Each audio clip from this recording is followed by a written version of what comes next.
Letter to a young white supremacist. Try just showing it to girls instead, a lot of girls actually love to go to the range. Narrated by Skeptical Waves. Published Wednesday, May 18, 2022 by Curtis Yarvin. Why are you here? You're here because you want to go shoot up a grocery store or something. But first, you have to finish your manifesto. I always read all of these manifestos. This time I skimmed a little of the /K/stuff. Guns don't make me hard, could just be my age. You have to finish your manifesto. And you read somewhere that I wasn't allergic to white nationalism, also that I once compared Anders Breivik to Nelson Mandela. So you came here hoping for some inspiration. Some text to crib. A quote, at least. Maybe a link or two to drop in. Real favor you're doing everybody out here.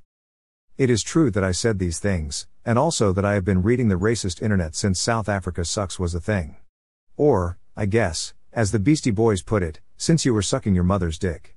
Let me tell you how to not be an internet racist, and maybe even how not to shoot up any more grocery stores. TLDR, you are suffering from what we Jews call false consciousness. Your ideas are not your ideas. They are your enemy's ideas, twisted around backward. They are not worthy of your courage and innocence. They are weapons made to work against you. Put them all in the recycling and then scrub your hands thoroughly. You'll probably be fine. The Western world may or may not be fine, but you're sure not helping. Please let me try to show you how to do this right. You must not chimp. First, you have to define racist as the right thing. I long resisted this paragon of 20th century newspeak, but even newspeak has its uses. The trick is to use the definition that everyone uses, but make it work for you. Then, don't be a racist. A racist is a social race warrior, a person emotionally committed to the white side of the race war. Black folks cannot be racist, only passionate. A racist is someone who thinks about the white race the way a Dodgers fan thinks about the Dodgers. Or a Japanese soldier in World War II thinks about the emperor.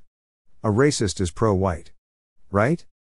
For better or for worse, the human mind has a military module, which is inseparable from its model of politics. Chimps make war. The military mind is at least as old as the chimp-human split. When we say that the essential political distinction is the distinction between friend and enemy, we say that the military and the political are one. The political war is a cold war in which certain weapons and tactics are restricted, not always rationally, and not always symmetrically. One of my strongest beliefs is that everyone should turn their military emotions off whether or not they are at war. You probably are at war, still, turn them off. This is not just the best thing for you. Not even just the best thing for some poor schmuck who picked the wrong moment to buy groceries. It is even the best thing for your war. Politics is war and, as Trotsky said, whether or not you are interested in war, war is interested in you, so you are at war, whether you like it or not. But even when at war, you should turn your military sense way down. Mostly it wants you to run screaming at the enemy, waving your hand axe. This is not how humans fight, not at least for long. You should not make war emotionally because you are not a chimpanzee. Actually, you are something much more deadly than a chimpanzee, a man. As the Gom Jabbar scene in Dune reminds us, the test of humanity is the power to overcome animal emotion. A chimp is lethal in unarmed combat. A chimp would not make much of a sniper. A chimp could shoot up a grocery store. But there would be more wounded than dead. When you and everyone like you is ready to practice unemotional politics, human politics, ironic, counterintuitive, Machiavellian politics, you will brush your real enemies, who are not who you think they are, aside like straw. You will be so much stronger than them that you can defeat them completely without harming them at all. You may even deserve to defeat them. Neutrality. Civilization, regardless of whatever races did or did not invent it, introduced a third category into Schmittian chimp politics, neutrality. For the first time, between human individuals or groups, it became possible to escape the friend-enemy distinction. Neutrality made it possible to address the outsider civilly, as neither friend nor enemy, but united under law, owing the due duties and respects due to a stranger under law. Neutrality is the source of all true peace. Universal friendship is universal conquest. For example, if you believe in the Great Replacement, by definition you believe that these replacing populations are not the cause of the replacement. They are not your friends. They are also not your enemies. Therefore you should be neutral toward them. Neutrality lets you focus on the actual cause, which is your actual enemy. Moreover, this enemy may be abstract rather than personal. It may be a system or structure, not a set of human beings large or small. Note that even if the problem was the Jews, even in this utterly retarded strawman philosophy, fragging their clients just excites them. The problem may in fact be a regime, and even the humans who operate this machine may be, and I believe are, entirely innocent and even well-meaning. They are just cogs in it. On the day after it breaks, they will be harmless, like former Stasi officers. So in a sense you actually have no human enemies at all. Your Bushmaster is designed to kill humans. It is useless, far worse than useless, in fact, against systems. Sorry. Try just showing it to girls instead. A lot of girls actually love to go to the range. Come with me if you want to win. Whereas, when you chimp, you are doing exactly what they want you to do. Everyone will call you some kind of spy, agent, glowy. This is all wrong. You are just a chump. Dude, please don't be a chump. There is in fact a Machiavellian sense in which Nelson Mandela, who did terrorism, is better than Anders Breivik, who did terrorism. The sense is that Mandela's terrorism worked. It led toward political victory. Breivik's terrorism led away from victory. This is because there is actually no symmetry between left and right. The laws of war have always smiled on effective bloodshed, and frowned on gratuitous or even counterproductive bloodshed. To ban an effective military approach calls the concept of law itself into question, because the ban will simply be ignored, like the Pope trying to ban the crossbow. Restricting unnecessary carnage is the best that any system of rules can do, and unnecessary carnage is inefficient carnage. Military efficiency hates anything chaotic. If the law is on the same side as the generals, it stands some chance of being obeyed. The original purpose of the law of war was to help generals keep their own soldiers from sacking and pillaging like Huns. But even to want a chimp, even to have the emotion of a race warrior, even to be a racist, even this is wrong. It is wrong not because it is evil, but because it can't work. It does not show the proper style, it is not cutting the universe at its joints, its soul is bad and erroneous, which is why it creates bad and erroneous results. What is going on is not right. You sense that. You also have a will to prevail. This, too, is good. But you cannot prevail in the race war, since the race war is fake and lame. You can only prevail over this idea of a race war. You are neither a Dodgers fan nor a Giants fan, you do not follow baseball at all, you doubt baseball should even exist. You do not see any essential conflicts between Americans today. You do not believe there is any essential conflict between black and white, red and blue, rich and poor, male and female, etc., etc., etc. You deny the whole framework that sets up these wars, hot or cold, and makes them feel like they make sense in the first place. All these cold civil wars are epiphenomena of a broken political system.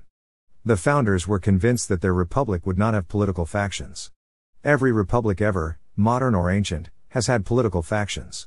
While factionalism in democracy was soon accepted as inevitable, it took Karl Marx to suggest that it was actually good. Factionalism is not good. The first sign of a healthy regime will be that it disappears. Ideally, there is no collective public action at all, whether along cultural fracture lines or not.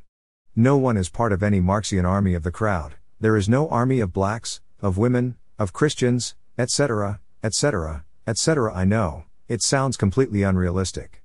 Sigh. How to not have a race war. Here are two ideas that aren't racist, or at least don't have to be racist. One is that homogeneous communities work best by most measures of social health.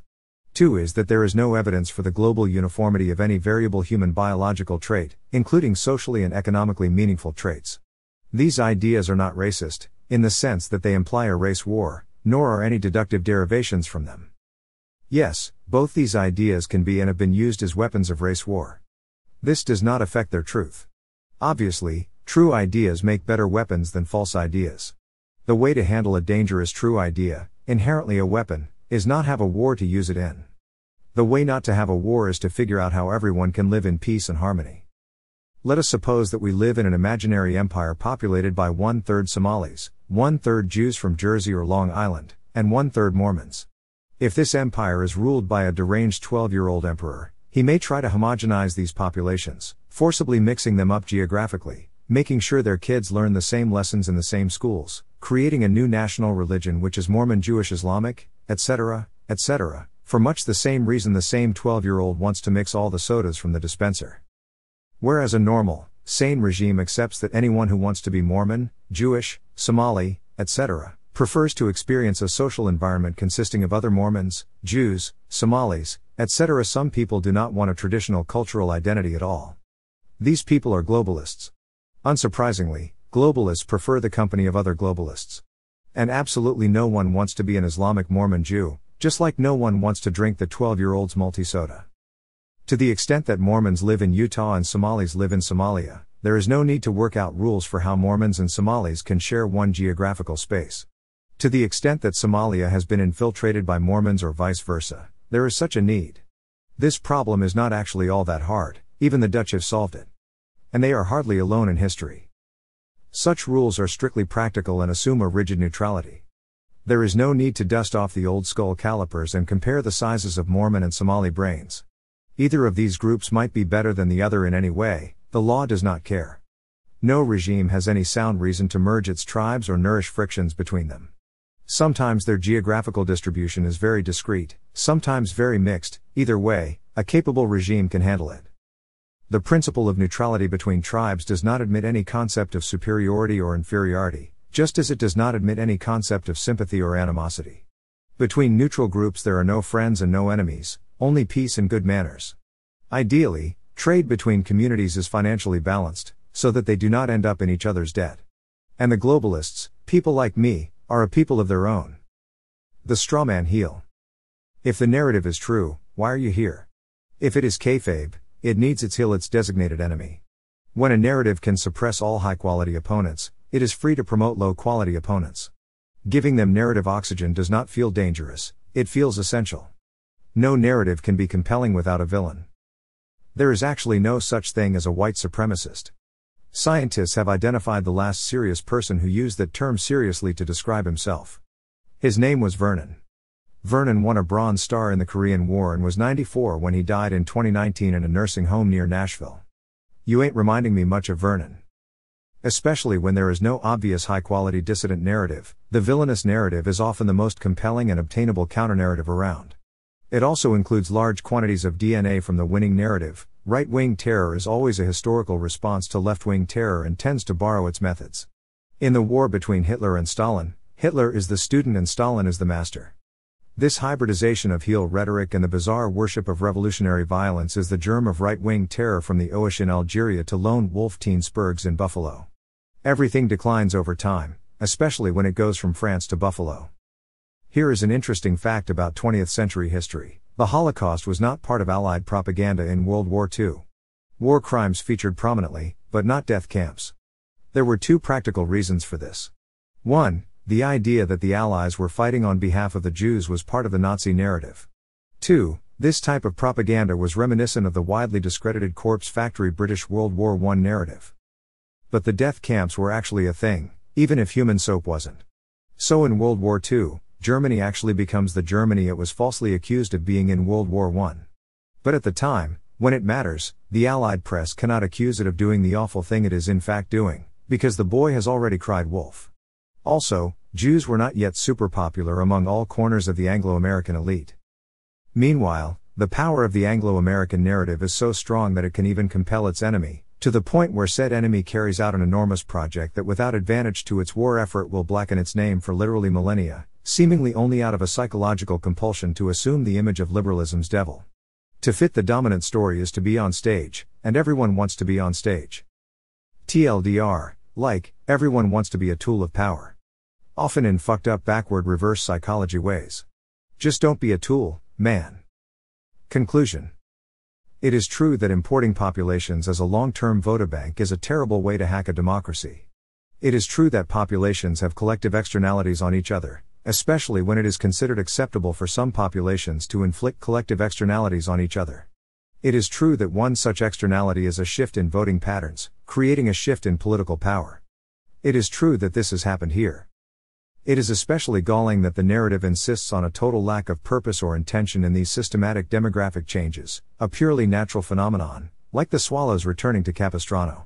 Nothing could be more symptomatic of a ruling class that cannot see itself from the outside. Its delight in this victory is obvious. The same governing narrative, including a young Senator Biden, tried to keep out Vietnamese refugees in 1975 either to protect American jobs in a difficult time of high unemployment, or because the Saigonese might turn out to be anti-communist rabid Neanderthuglicans. Future historians will have to make this tough call. All these issues point to fatal constitutional flaws which need to be fixed in the next iteration of the American political experiment. But first, there will have to be a next iteration of the American political experiment. Unfortunately, my son, all your little terrorism spree will do is to shore up the current iteration, besides ruining your life, and your family's life, and ending a few others if you actually know how to use that thing. Which, unfortunately, you usually do.